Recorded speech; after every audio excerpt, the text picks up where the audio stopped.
Boa noite, irmãos e irmãs da Sociedade Espírita Cristo, Amor e Paz, bem como a todos os que nos assistem.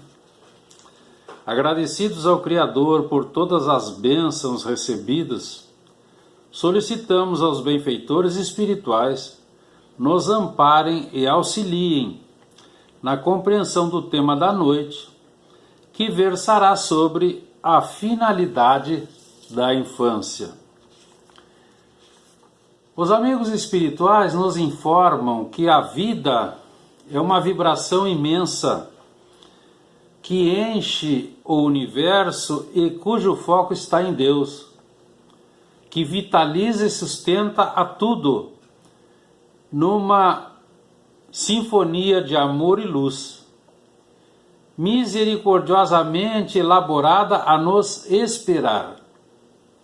E a vida é composta de períodos.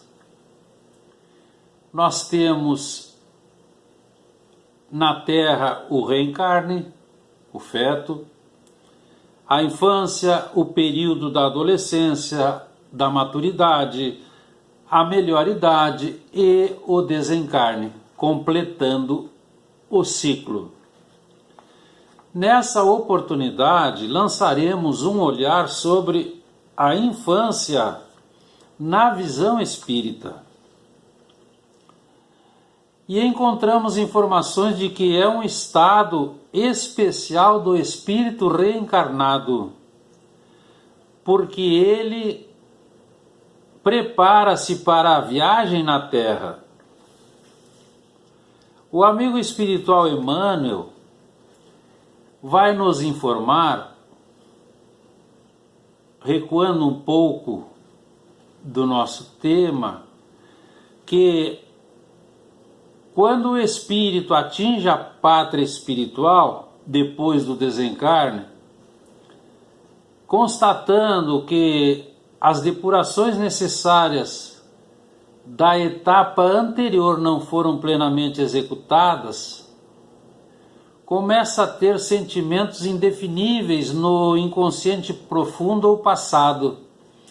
Lá surgem mágoas, gritos de aflição, sofrimento, tristeza, imagens de seres infelizes, de seres traídos, aprisionados, chorosos, mostrando que as quedas marcaram a reencarnação que ele deixou.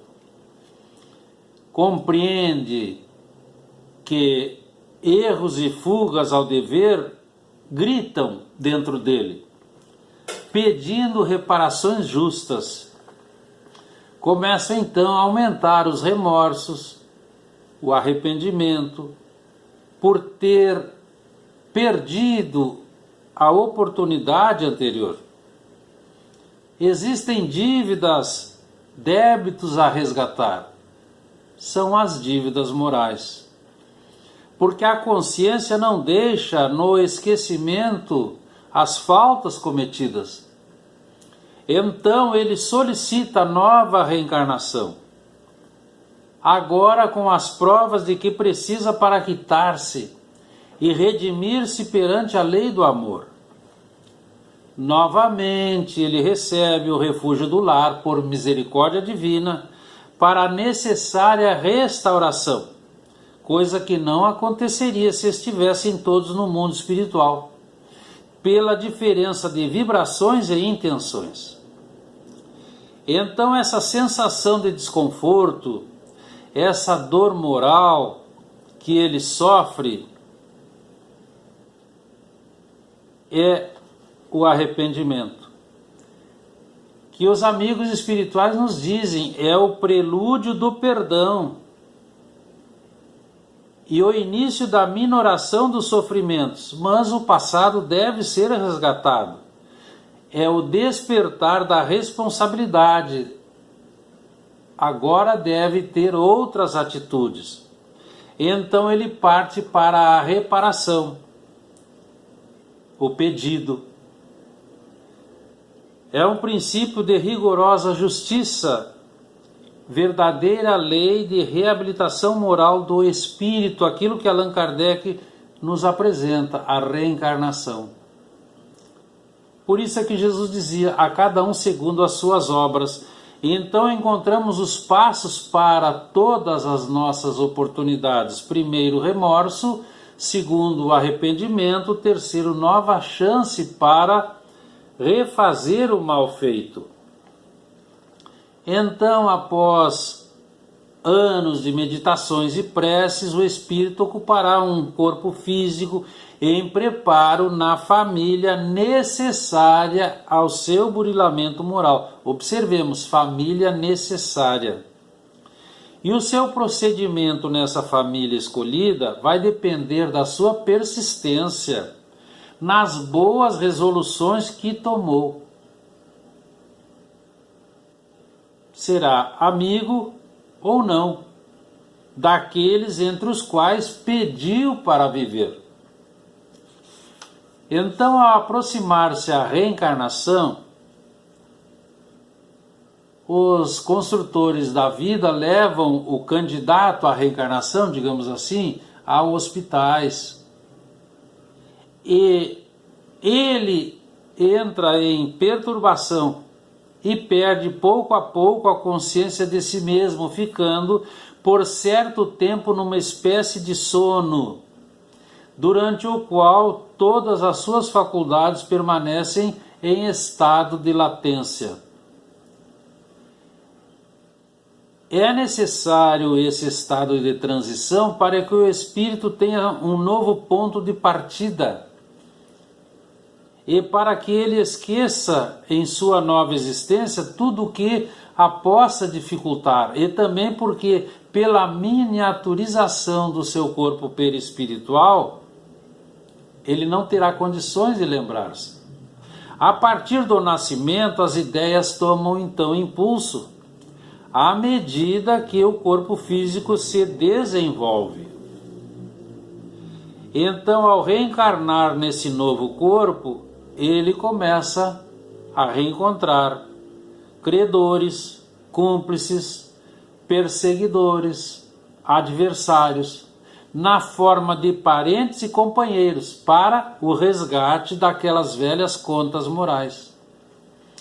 E é nesse cadinho de responsabilidades e inquietações, de afeições e aversões, que ele vai ser chamado ao trabalho, em silêncio e com perseverança.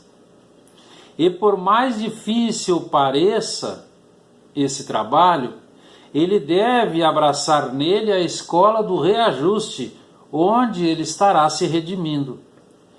Então farão parte da sua viagem sacrifícios, pranto, humilhações, mas ele deve manter-se moralmente estável, entendendo, amando e servindo, ciente de que é nesse lar que as leis divinas lhe ofereceram as ferramentas do amor e muitas vezes da dor para a construção e reconstrução da sua evolução.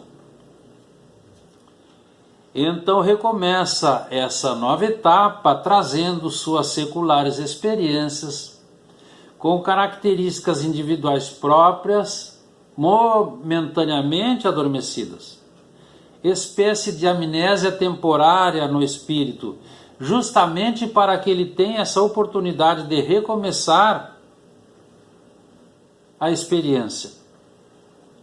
Porque a personalidade agora, atual, deve se formar ao influxo do ambiente, da educação, dos estímulos da presente existência, mas também sob a orientação inconsciente da sua personalidade espiritual, das suas tendências inatas. Mas o coordenador desse desenvolvimento físico, psíquico, emocional e social é o próprio espírito, que, embora dormitando em suas potencialidades e em sua memória, é o núcleo em torno do qual deve se criar a nova personalidade. Então, a função educativa da reencarnação, como nova oportunidade de refazer caminhada, de aprendizagens diversas, para resgate de faltas passadas, ela perderia o sentido se o espírito não fosse internado num corpo infantil. É através desse processo de esquecimento e renovação da vida que ele se reconstrói. Então ele pode, com esse esquecimento, resgatar seus débitos, sem se sentir culpado ou ter vergonha por um passado tenebroso. Pode conviver com inimigos, transformados em parentes e amigos sem se dar conta disso, modificando sentimentos e refazendo relações. Pode absorver elementos de novas culturas, aumentando sua bagagem universal.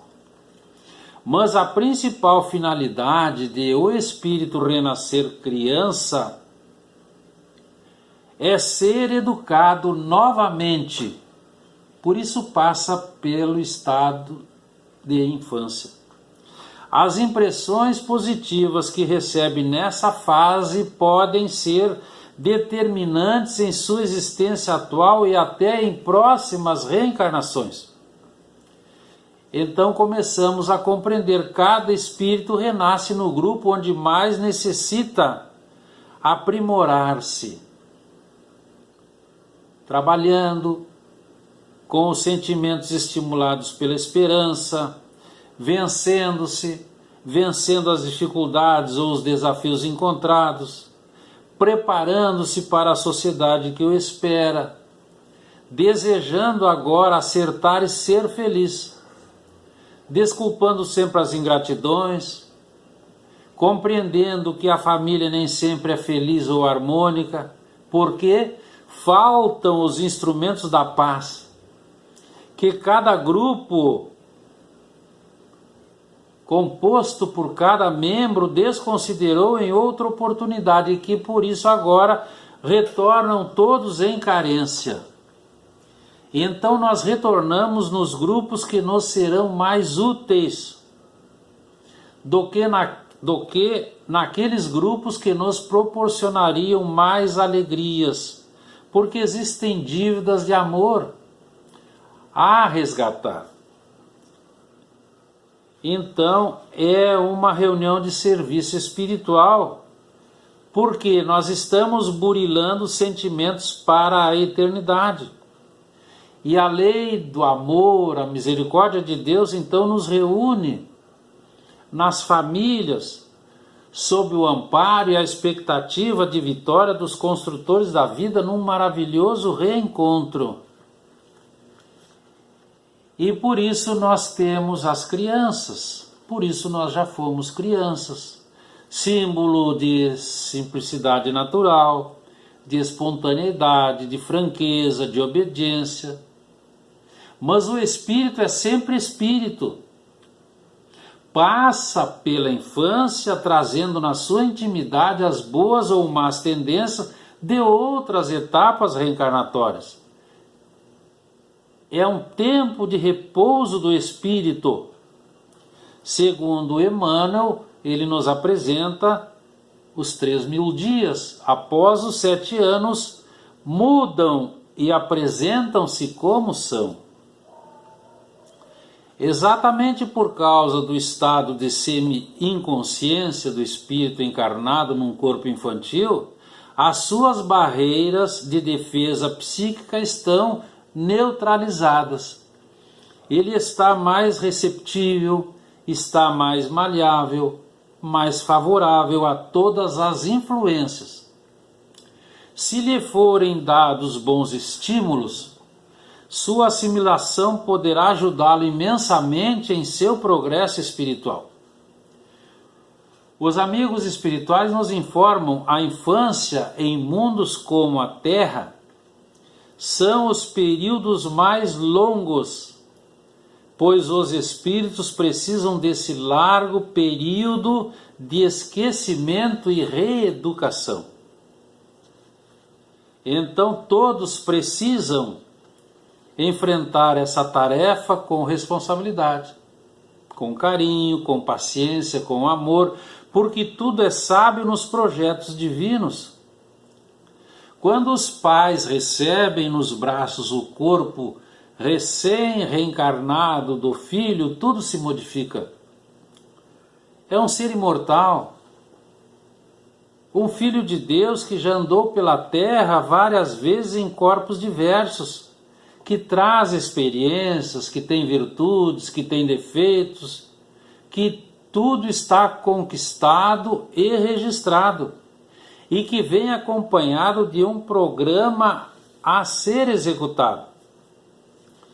Então o bebê necessita de cuidados especiais, que somente a imagem da inocência, a imagem da candura, da franqueza e da ingenuidade cativam a solicitude de todos, despertando o sentimento do amor. E nós encontramos hoje a evangelização de bebês, mas os bebês não entendem, eles não falam, mas eles ouvem, o Espírito ouve e grava. Então, é nessa fase importantíssima que nós devemos iniciar a apresentar a espiritualidade da nossa fé, a fim de ajudá-los a criarem uma familiaridade com a vivência evangélica. Então é na infância que nós podemos transformar os caracteres e reprimir as más inclinações. No Livro dos Espíritos,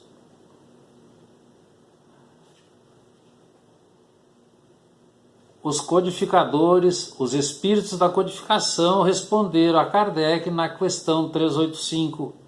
É um dever que Deus impôs aos pais, missão que terão de dar contas. É a missão de dar ao espírito novas informações educativas para o seu progresso intelectual e moral. Mas os pais do mundo precisam compreender a complexidade e grandeza do trabalho que lhes diz respeito, nunca esquecendo que o lar é o mundo essencial, onde atendemos aos projetos divinos cooperando com eficiência. Aqui devemos fazer uma ressalva. Nós conhecemos a casa, é o apoio material seguro, mas nós precisamos transformar a casa em lar, pela resultante das tendências, das aptidões, dos sonhos, dos planos, tudo isso com muita eficiência. Então é uma tarefa de educação que exige amor, principalmente, carinho, respeito entre todos, o diálogo franco, a disciplina, o exemplo no bem, porque nós necessitamos que sejam estabelecidos laços de afeto e confiança para o êxito desse trabalho. Especialmente na infância, a vigilância torna-se indispensável. Também não ceder nas decisões tomadas, nem concordar com comportamentos negativos. Para minorar esses conflitos, nós temos o Evangelho no lar. Falemos de Deus aos nossos amados.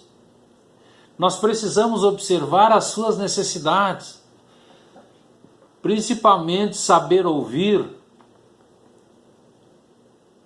responder às perguntas, e também muitas vezes precisamos de terapias especializadas em grupos de apoio ou de auxílio. A doutrina espírita nos elucida em todos os momentos acerca da transitoriedade de nossos papéis na Terra. E eles vão nos dizer: a tarefa dos pais é grandiosa, pois são eles os cooperadores de Deus na reconstrução do mundo renovado do futuro. São os pilares da instituição doméstica. Então, é imenso o dever e a responsabilidade dos pais quanto ao futuro, dirigindo os filhos pelo caminho do bem. É preciso orientá-los desde os primeiros passos. Então nós somos, enquanto pais e mães, colunas vigorosas. E o lar que nós construirmos, dali vai depender a construção da nossa prole. Mas para isso nós precisamos dar o exemplo, para que tenhamos o respeito e o amor dos filhos, mas é apresentando uma conduta em relação à vida, uma conduta rígida, onde vai dar a todos autoconfiança e responsabilidade. A eminente educadora italiana Maria Montessori, quando consultada sobre a época em que se deveria começar a educação dos filhos, teria dito que 20 anos antes deveria ser esse trabalho. E espantou a todos. Depois ela explicou: os futuros pais deveriam começar a preparar-se 20 anos antes, trabalhando-se emocionalmente para saber como orientar os filhos que viriam. E então rapidamente entramos num espaço, a adolescência, período de desenvolvimento orgânico e mental que segue ao período da infância, e onde o espírito retorna à natureza que lhe é própria e se mostra como era na reencarnação anterior, vimos há pouco. Por isso muitas vezes as mães, os avós dizem, antes era um santo, agora virou essa pessoa que não conhecemos. Mas o adolescente já recebeu a mais determinante influência na infância. Novos conhecimentos, aquisição moral, principalmente pelo exemplo. Porque é nessa fase que aparecem os conflitos internos, os anseios, as dúvidas existenciais, os impulsos diversos e repentinos, a melancolia, a revolta, e aqui precisa de orientação psicológica. Então, após a infância, que o adolescente deveria ter recebido, para diminuir os seus percalços. Os filhos têm tarefas e deveres que, se não forem bem atendidos, podem complicar o futuro espiritual de todo o grupo, iniciando por eles. E a reencarnação, então, nos faz compreender que todos recebemos, além de faltas, além de resgates do passado, o efetivo aprendizado de novos hábitos e atitudes que nos auxiliam na reconstrução moral. O espírito Leon Denis nos instrui o seguinte: é pela educação que as gerações se transformam, moralmente e se aperfeiçoam. Por isso, diz-nos esse amigo espiritual, a educação desde a infância é de capital importância, porque a educação é o conjunto de hábitos adquiridos, hábitos de ordem, de previdência, para consigo, para com todos, de respeito a tudo que é respeitável, hábitos que permitirão atravessar menos penosamente os maus dias inevitáveis. No Velho Testamento encontramos Salomão quando ele deixa escrito: coloca a criança no caminho em que deverá andar, e mesmo quando for velho, não se desviará dele. Então a educação deve ter em mente a pacificação interna dos conflitos, para que o ser se transforme em pacificador onde se encontre. Educar com amor, educar pelo amor, num método eficaz para o equilíbrio geral, construindo nas crianças seres novos, trabalhando pela paz da sociedade. Então, no Livro dos Espíritos, os construtores novamente nos socorrem ao responder à questão 695, dizendo o seguinte, abre aspas: a família é a ferramenta do progresso na marcha da humanidade, fecha aspas. A amiga Joana de Ângeles também vai nos deixar uma mensagem.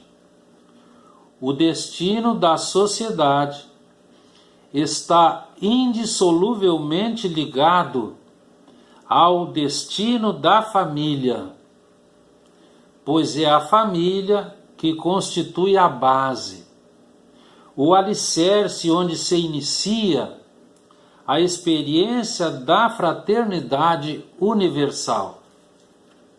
A partir do micro, nós vamos para o macro. Cidadãos do mundo, agora homens de bem. Que fique para a nossa compreensão. Agradecemos a oportunidade. Fiquemos em paz. Boa noite.